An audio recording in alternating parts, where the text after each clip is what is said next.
Hello दोस्तों, स्वागत है आप सभी का आपके प्यारे यूट्यूब चैनल एग्ज़ाम तक वॉरियर्स पर। दोस्तों, आज हम बात करने वाले हैं जीके एंड जीएस के क्वेश्चंस की, जो आपके एग्जाम में सीधे पूछे जा सकते हैं। ठीक है दोस्तों, आज हम बात करने वाले हैं एनबी स्पेशल, उसके बाद NCL, DDA, UCIL, NTPC, group D, सारे एग्जाम्स को कवर करता हुआ ये शानदार सा वीडियो। दोस्तों, वीडियो को लाइक करने के साथ साथ चैनल को सब्सक्राइब कर लीजिएगा, क्योंकि यहाँ पर आप सभी को इसी तरह की वीडियोज मिलती रहती हैं। ठीक है दोस्तों, चलिए ज़्यादा आप सभी का हम टाइम नहीं लेंगे, डायरेक्ट क्वेश्चन से स्टार्टिंग करते हैं। ठीक है दोस्तों, और आप सभी को पता है मैं क्वेश्चन के साथ कंसेप्ट भी आपको बताते हुए चलता हूँ। ठीक है ना, जो उससे रिलेटेड कंसेप्ट होते हैं वो जरूर बताता हूँ, वो आपके लिए काफ़ी हेल्पफुल साबित होता है। तो आप सभी इसलिए ध्यान से सुनिएगा। फर्स्ट क्वेश्चन, विटीकल्चर का उत्पादन है डैश डैश बीच में है, अर्थात विटीकल्चर किसका उत्पादन है? जड़ी बूटी का, या मुर्गी पालन का, या पुष्प का, या अंगूर का। ठीक है, तो हम बात करेंगे विटीकल्चर का। ठीक है दोस्तों, विटीकल्चर को हम बोलते हैं अंगूर की खेती। किसको बोलते हैं? अंगूर की खेती और कटाई को विटीकल्चर कहा जाता है, जिसे वाइन ग्रोइंग भी कहा जाता है। इसे दोस्तों वाइन ग्रोइंग भी कहते हैं, इसे वाइन ग्रोइंग के भी नाम से जाना जाता है, अर्थात 61 का आंसर हो गया डी। नेक्स्ट क्वेश्चन, बर्मा का स्वतंत्रता दिवस कब मनाया जाता है? The independence day of Burma is celebrated on 4 जनवरी को, या 10 मार्च को, या 20 अगस्त को। दोस्तों, हम बात करेंगे बर्मा का स्वतंत्रता दिवस की, तो ये 4 जनवरी को सेलिब्रेट किया जाता है। कब? 4 जनवरी को सेलिब्रेट किया जाता है। अब यहाँ पे पूछता है, यानी कि म्यांमार को ही बर्मा कहा जाता है, अच्छे से समझ लीजिए।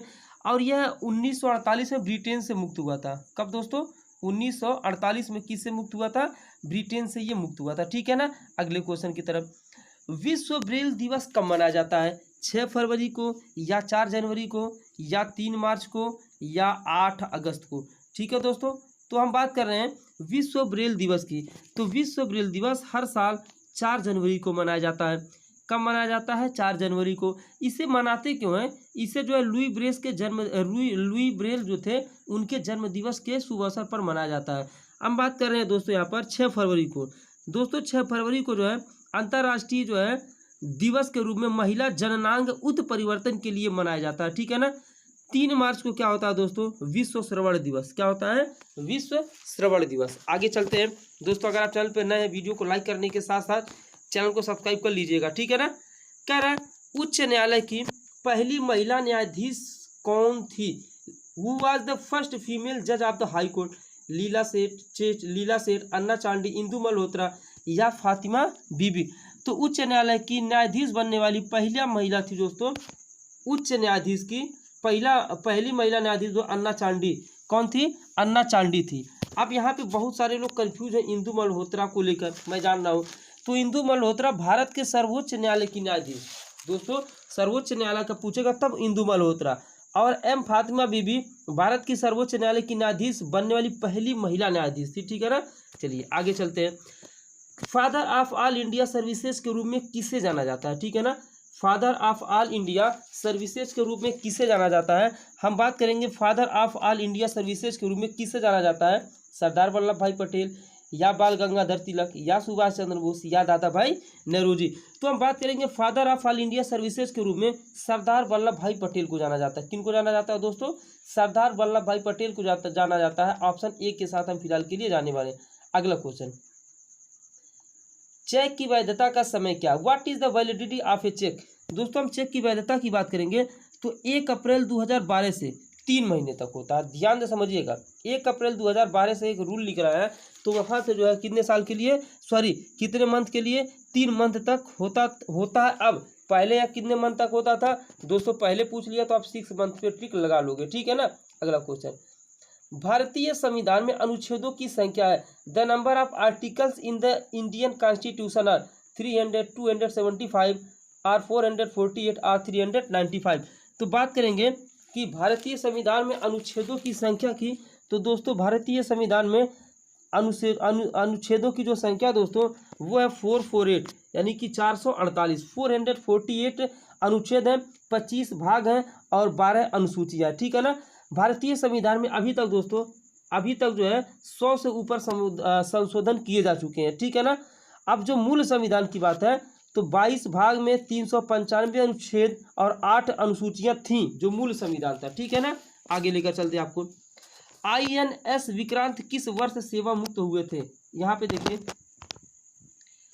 INS विक्रांत किस वर्ष सेवा मुक्त हुए थे? तो 1997 में।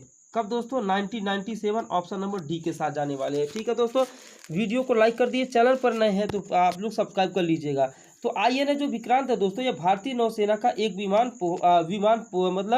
विमान वाहक पोत थे। ठीक है ना। नेक्स्ट क्वेश्चन, आर्यभट्ट किस वर्ष लॉन्च किया गया था? Aryabhata was launch in which year? तो दोस्तों हम बात करेंगे, आर्यभट्ट जो है ना भारत का पहला उपग्रह था। आर्यभट्ट भारत का पहला उपग्रह था जिसे 19 अप्रैल, कब दोस्तों? जिसे 19 अप्रैल 1975 को लॉन्च किया गया। कब? 19 अप्रैल 1975 को लॉन्च किया गया था। याद रहे ये 1975 याद कर लीजिएगा। अंतिम मुगल शासक कौन था? बहुत ही बेहतरीन लेवल का question. Who was the last Mughal emperor? Who was the last Mughal ruler? Akbar Shah द्वितीय, आलमगीर प्रथम, शाह आलम द्वितीय या बहादुर शाह द्वितीय? फटाफट दोस्तों वीडियो को लाइक कर दीजिए। तो दोस्तों बहादुर शाह द्वितीय, यहाँ पे ऑप्शन डी के साथ जाने वाले हैं। बहादुर शाह द्वितीय अंतिम मुगल शासक थे जिन्होंने 1837 से, कब से कब दोस्तों? 1837 से 1857 तक शासन किया था। ठीक है ना, इतनी बात आप लोग जरूर याद रखिएगा। ठीक है ना, आगे आते हैं। गोल्डमैन पुरस्कार किस क्षेत्र से संबंधित है? Goldman award is related to which of this field? साहित्य से, वातावरण से या चिकित्सा विज्ञान से? हम बात करेंगे दोस्तों गोल्डमैन पुरस्कार, ये वातावरण से रिलेटेड है। ठीक है ना। गोल्डमैन पर्यावरण पुरस्कार प्रत्येक वर्ष दुनिया के 6 भौगोलिक क्षेत्रों में से एक के पर्यावरण कार्यकर्ताओं को क्या किया जाता? प्रदान किया जाता। ठीक है दोस्तों, चलिए आगे आते हैं नेक्स्ट क्वेश्चन की तरफ। बुद्ध ने अपना पहला उपदेश दिया था। Buddha gave his first sermon गया में या सारनाथ में या सांची में या इनमें से कोई नहीं? दोस्तों बुद्ध ने अपना पहला उपदेश वाराणसी के पास एक स्थान सारनाथ में दिए थे। ठीक है ना, तो ऑप्शन बी के साथ जाने वाले हैं। कहाँ पर दिए थे दोस्तों? सारनाथ ने। अब ये गया क्या है? तो दोस्तों बुद्ध ने गया में आत्मज्ञान प्राप्त किया था। और सांची में क्या है? बौद्ध स्तूप है। सांची में क्या दोस्तों? बौद्ध स्तूप है। अमीर खुसरो किस राज्य के दरबारी कवि थे? बहुत ही अच्छा क्वेश्चन है दोस्तों। अमीर खुसरो खिलजी वंश के दूसरे शासक अलाउद्दीन खिलजी, ठीक है ना, अलाउद्दीन खिलजी खिलजी वंश के दूसरे शासक थे। इन्हीं के ये दरबारी कवि थे। ठीक है ना। अब एक और नाम इसमें आ चुका है, ध्यान से समझिएगा।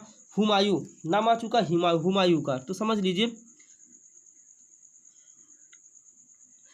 नासिर उद दीन मोहम्मद को हुमायूं के नाम से जाना जाता था। वह मुगल साम्राज्य के दूसरे सम्राट थे। यह मुगल साम्राज्य के दूसरे सम्राट थे। आगे आते हैं। जनगणना 2011 के अनुसार भारत की कुल साक्षरता दर क्या है? तो जो जनगणना हुई थी ना, उसमें जो है भारत की कुल साक्षरता दर कितनी है?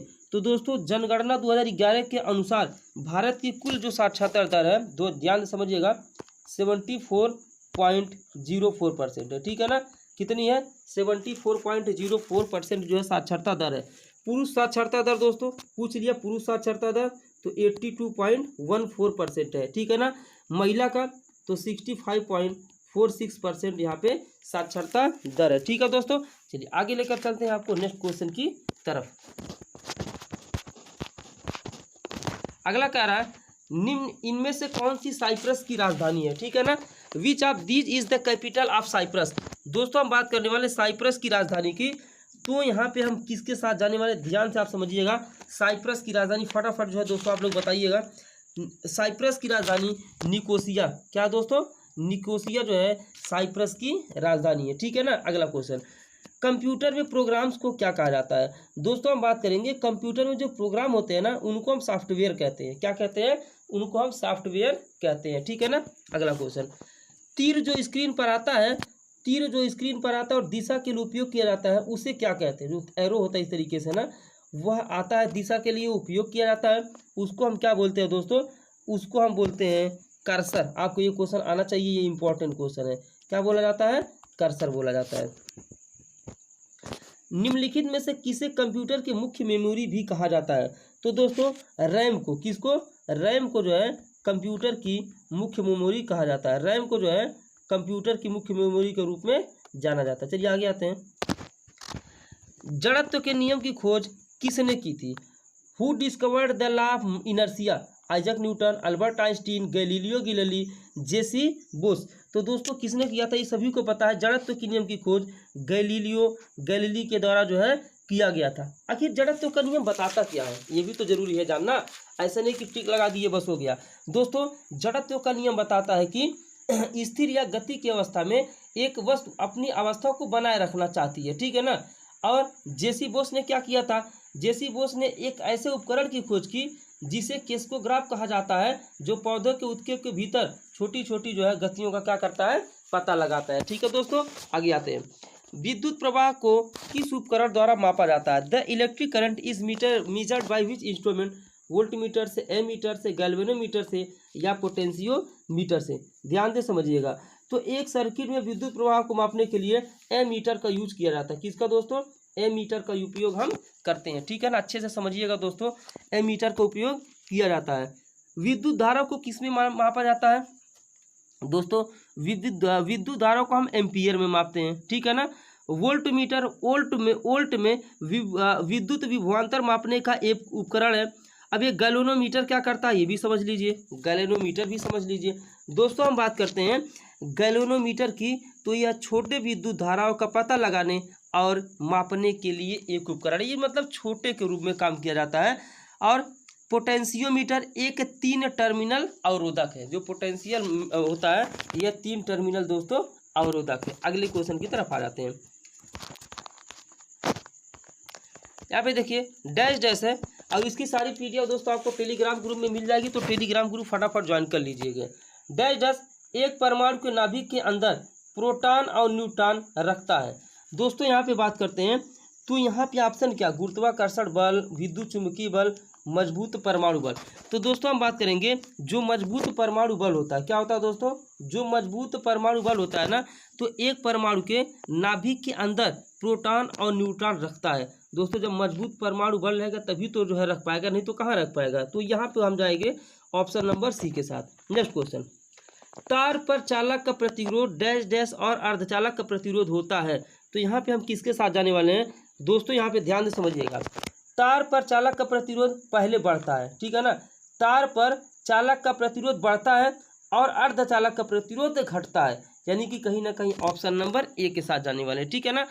ताप पर चालक का प्रतिरोध बढ़ता है, अगर जो है ताप है ना तो चालक का प्रतिरोध बढ़ेगा, लेकिन अगर अर्धचालक है तो प्रतिरोध क्या हो जाएगा? घटेगा। ऑप्शन नंबर ए हमारा क्या दोस्तों सही आंसर है। नेक्स्ट क्वेश्चन, कोहरा निम्नलिखित में से किसका उदाहरण? कोलाइड का, सीएफसी का? दोस्तों हम कोहरे की बात करते हैं तो कोहरा एरोसोल का उदाहरण है। किसका उदाहरण दोस्तों? एरोसोल। यहाँ पे देखिए ऑप्शन है ऑप्शन के सामने, यहाँ देखिए ध्यान से, कोहरा जो है दोस्तों वह एरोसोल का एग्जाम्पल है, ठीक है ना। नेक्स्ट क्वेश्चन, जब पानी को निर्जल सफेद तांबे सल्फेट में मिलाया जाता है तो रंग किसमें बदल जाएगा? जब पानी को जो है दोस्तों निर्जल सफेद तांबे सल्फेट में मिलाते हैं तो उसका रंग दोस्तों नीला हो जाता है। कैसा हो जाता है? नीला हो जाता है। क्वेश्चन याद रखिएगा, अच्छा क्वेश्चन है। एक नाभिक की द्रव्यमान संख्या, द्रव्यमान संख्या को हम बोलते हैं परमाणु संख्या, परमाणु भार बोलते हैं। क्या बोलते हैं दोस्तों? परमाणु भार बोलते हैं, ठीक है, जिसको हम बोलते हैं मास। तो एक नाभिक की द्रव्यमान संख्या क्या है? न्यूट्रॉन और प्रोटॉन की संख्याओं का योग हमेशा परमाणु भार से अधिक होता है, हमेशा अपने परमाणु संख्या से कम होता है। None of these. तो दोस्तों हम बात करते हैं तो द्रव्यमान संख्या एक परमाणु के नाभिक में प्रोटॉन और न्यूट्रॉन, जो प्रोटॉन और न्यूट्रॉन होते हैं ना, नाभिक में जो प्रोटॉन और न्यूट्रॉन होते हैं उनकी कुल संख्या होती है। तो नाभिक की जब भी द्रव्यमान संख्या निकालना रहे तो P+N याद कर लिया, अर्थात प्रोटॉन और न्यूट्रॉन। अगले क्वेश्चन की तरफ आ जाते हैं। चलिए नेक्स्ट क्वेश्चन, कोशिका का कौन सा भाग प्रोटीन का संश्लेषण करता है? दोस्तों कोशिका का कौन सा भाग हम बात करते हैं प्रोटीन का संश्लेषण करता है, ठीक है ना। अच्छा क्वेश्चन है दोस्तों। हम बात करेंगे कोशिका का कौन सा भाग प्रोटीन का संश्लेषण करता है। तो प्रोटीन का संश्लेषण दोस्तों राइबोसोम में होता है। कहाँ पे होता है? राइबोसोम में। कहाँ पर? राइबोसोम में। कोशिका का कौन सा भाग प्रोटीन का संश्लेषण करता है? तो दोस्तों राइबोसोम के साथ हम जाने वाले हैं, ठीक है ना। अब यहाँ समझ लीजिए थोड़ा सा, यहाँ पे एक दिया माइटोकॉन्ड्रिया। माइटोकॉन्ड्रिया क्या है दोस्तों? माइटोकॉन्ड्रिया छोटे सेल हैं जो पूरे सेल में तैरते हैं। सेल्यूलोज का है, सेल्यूलोज वह पदार्थ है जो पौधे की अधिकांश कोशिका भित्ति को बनाता है, जो पौधे की कोशिका भित्ति होती है ना, सेलुलोज, उसको बनाता है। नेक्स्ट, भारत का पहला ऊर्ध्वाधर पुल कहाँ स्थित है? तो where is India's first vertical bridge, where is India's first vertical bridge situated? तो बात करेंगे भारत का पहला ऊर्ध्वाधर पुल रामेश्वरम में स्थित है। रामेश्वरम में, कहाँ पर? रामेश्वरम में स्थित है, ऑप्शन ए, ठीक है ना। भारतीय रेलवे अरब सागर में रामेश्वरम को मुख्य भूमि भारत से जोड़ने वाले देश के पहले ऊर्ध्वाधर लिफ्ट पुल का निर्माण करेगी, जो जहाज़ों और स्टीमर को बिना किसी बाधा के गुजरने की अनुमति देगा, ठीक है ना। और यह मौजूदा 104, एक वहाँ पे एक और पुल है, वह उसको तोड़ा जाएगा और इसको बनाया जाएगा। यह मौजूदा 104 साल पुराने पंबन पुल की जगह लेगा। किसकी? पंबन पुल की जगह लेगा। ये किस टेक्निक से बन रहा है दोस्तों? इसमें एक सेजरस्ट रोलिंग लिफ्ट तकनीक है, जो पुल को क्षैतिज रूप से खोल देती है, जिससे जहाज़ों को गुजरना पड़ता है, ठीक है ना। अगले क्वेश्चन की तरफ कह रहा है, निम्नलिखित में से किसने बोलो ऐप को लॉन्च किया है? तो दोस्तों बोलो ऐप के लॉन्च करने वाला हम बात करते हैं, तो यहाँ पे गूगल ने बोलो ऐप को लॉन्च किया है। किसने? गूगल ने। इसमें तो कोई दिक्कत नहीं है। और इसका उद्देश्य क्या है दोस्तों? जो प्राथमिक बच्चे होते हैं ना, हिंदी और अंग्रेजी अच्छे तरीके से सीख सके, उनका यही उद्देश्य होता है। नेक्स्ट, निम्नलिखित में से कौन अरबपति के रूप में सबसे कम उम्र का स्वयं सेवक बन गया है? ठीक है ना। तो यहाँ पे काइली जेनर। किसका दोस्तों? Kylie Jenner. इंपॉर्टेंट क्वेश्चन है। 21 साल की उम्र में सबसे कम उम्र में स्वनिर्मित अरबपति बन गई है। इससे पहले मार्क जुकरबर्ग थे। कौन थे? Mark Zuckerberg. इसका ऑप्शन नंबर हम देखते हैं दोस्तों, ए है। निम्नलिखित में से किसे भारत के पहले लोकपाल के रूप में नियुक्त किया गया है? बहुत ही इंपॉर्टेंट क्वेश्चन है, ये आप सभी के एग्जाम में पूछा जा सकता है दोस्तों। यहाँ पे हम बात करेंगे, तो यहाँ पे हम चले जाएंगे, आप सभी को पता है, option number D, Pinaki Chandra Ghosh. कौन? पिनाकी चंद्र घोष, जो कि सुप्रीम कोर्ट के पूर्व न्यायाधीश जस्टिस थे, ठीक है ना। चलिए अगले क्वेश्चन की तरफ आ जाते हैं। निम्नलिखित में से किसे LIC के अध्यक्ष के रूप में नियुक्त किया गया? दोस्तों LIC के अध्यक्ष जो है दोस्तों चेंज होते रहते हैं, ठीक है ना। जब का ये NCL का जो पेपर है दोस्तों, यहाँ पे एक TCS पेपर कंडक्ट कराई थी, उसी का ये पेपर है। तो उसमें जो है यहाँ पे जो इसका आंसर दिया था वो सी दिया था, MR कुमार। अब प्रेजेंट टाइम में क्या है दोस्तों, आप लोग कमेंट करके थोड़ा हमको बता दीजिएगा, ठीक है ना। अभी मेरे माइंड में नहीं आ रहा। चलिए नेक्स्ट क्वेश्चन की तरफ आ जाते हैं। कह रहा पहली बार विश्व ब्रेल दिवस कब मनाया गया था? दोस्तों पहली बार विश्व ब्रेल दिवस की बात करेंगे तो 4 जनवरी 2019 को। कब? 4 जनवरी 2019 को जो है पहली बार विश्व ब्रेल दिवस मनाया गया था, अर्थात ऑप्शन बी सही है। नेक्स्ट, किस राज्य ने वन फैमिली वन जॉब योजना शुरू की है? Which of the following state launch one family one job scheme? दोस्तों हम बात करेंगे वन फैमिली वन जॉब, तो सिक्किम ने लॉन्च किया। किसने दोस्तों? सिक्किम ने लॉन्च किया है। और ये ऐसा क्यों है कि मतलब यहाँ पे जो है हर परिवार के लिए एक सरकारी नौकरी प्रोवाइड कराया जाएगा। सिनेमा पर भारत का पहला राष्ट्रीय संग्रहालय कहाँ स्थित है? दोस्तों हम बात करेंगे सिनेमा पर पहले राष्ट्रीय संग्रहालय के बारे में, तो मुंबई स्थित है। कहाँ पर? मुंबई स्थित है, क्योंकि दूसरा तो ऐसा है नहीं। अगला, मानव अधिकारों के लिए समर्पित दुनिया का पहला टेलीविजन चैनल कहाँ लॉन्च किया गया था? दोस्तों मानव अधिकारों के लिए समर्पित दुनिया का पहला टेलीविजन चैनल लंदन में अंतर्राष्ट्रीय मानवाधिकार अधिकारों द्वारा लॉन्च किया गया था, ठीक है ना। तो ऑप्शन नंबर यहाँ पे हम चले जाएंगे लंदन, मतलब लंदन ऑप्शन के साथ, ठीक है ना, और लंदन कहाँ घूम पाएंगे। निम्नलिखित में से कौन सबसे अधिक प्रयोग किए जाने वाला अर्धचालक है? किस अर्धचालक को जो है दोस्तों सबसे अधिक जो है यूज किया जाता है? तो हम बात करने वाले सिलिकॉन की। किसकी? सिलिकॉन जो है दोस्तों वो सबसे अधिक यूज किया जाता है। दोस्तों वीडियो को लाइक कर दीजिए, चैनल पर नए चैनल को सब्सक्राइब कर दीजिएगा। सेशन कैसा लगा बताइएगा, और कितना आपका सही वो भी बताइएगा, ठीक है। Thanks for full watching.